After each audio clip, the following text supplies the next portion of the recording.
Hi guys! Sa video na to ay tuturo ko sa inyo kung paano mag-add ng integers. Addition of integers.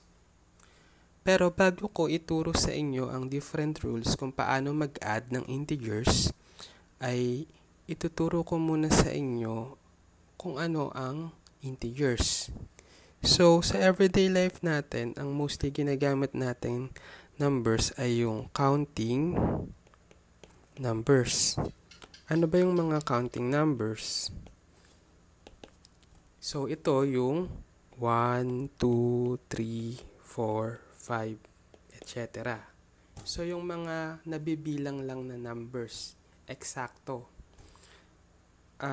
Kabilang din dito yung 0, right? Pero hindi kasama yung 0 sa counting numbers. Ngayon, kung gusto nating,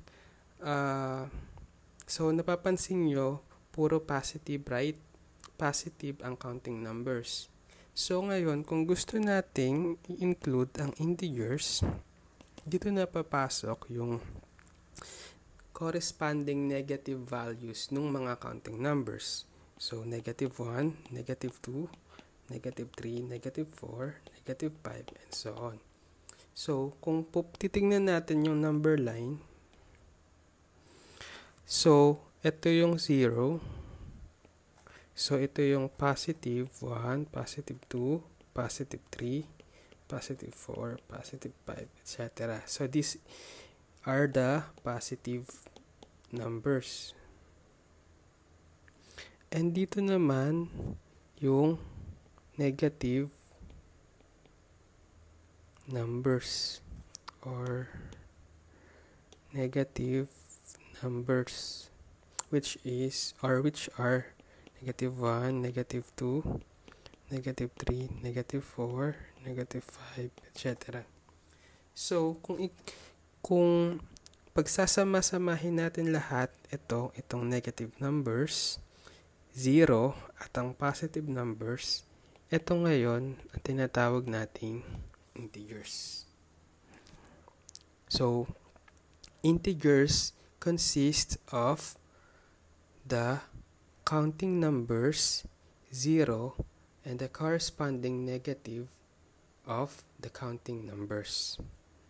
So, now, we can proceed now to the addition of integers.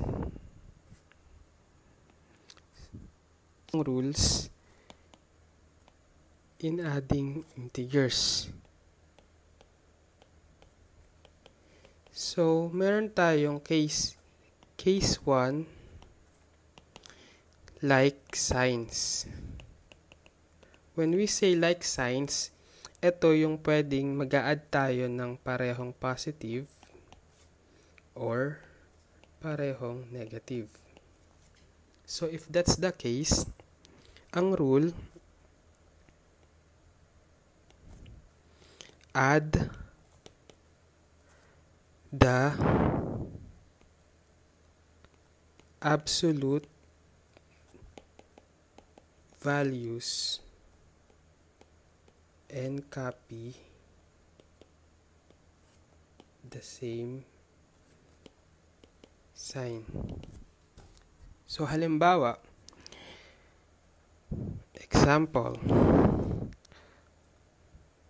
positive 1 plus positive 2. So, when we say positive, no need na tayo mag-write ng positive side sa bago yung number.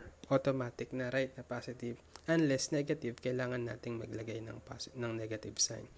So, in our case, positive 1 plus positive 2, like what I've said, i-add lang natin yung absolute values.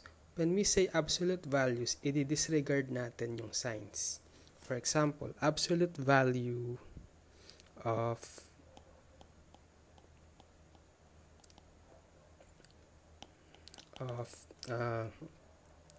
1 is, the notation for absolute value is like this. You will enclose inside a box So, it is equal to 1, meaning you will disregard the sign. Whereas, if we ask for the absolute value of negative 1, so the absolute value of negative 1 is also 1, since you will disregard the sign. Whatever the sign it is, the absolute value will become positive. So, the absolute value of positive 1 and positive 2 is 1 and 2, right? So, you will just add 1 plus 2 equals 3. And then copy the same sign. So, what is their sign? Both positive, right? So, the answer is positive 3. Likewise, if we have negative 1 plus negative 5, so the absolute value of negative 1 is 1, and the absolute value of negative 5 is 5. So you will just add the absolute values. 1 plus 5 is equal to 6. But then, they are both negative, so you will copy the same sign, which is negative. So the final answer is negative 6. Now, proceed tayo sa case 2. Kung may like signs, meron din tayong unlike signs. Ibig sabihin, either meron tayong isang positive at isang negative, or vice versa lang, negative at isang positive. So the rule, subtract the smaller absolute value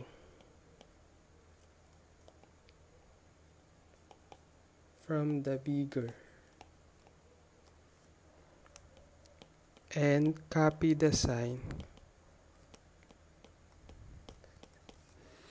of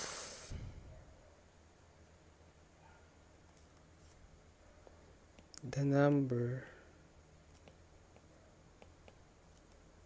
with bigger absolute value. So, next page tayo. Example. So, like what I've said, unlike signs, isang positive at isang negative. For example, positive 3 plus negative 4. So, sabi sa rule, subtract the smaller absolute value from the bigger and copy the sign of the number with the bigger absolute value. So, ano mas maliit na absolute value? 3, right? So, isusubtract daw natin yung 3 sa mas malaking absolute value. Negative 4, the absolute value is 4, right? So, 4 minus 3 is equal to 1. And now, what is the sign? Sabi sa rule, susundin daw natin yung sign nung number na may bigger absolute value.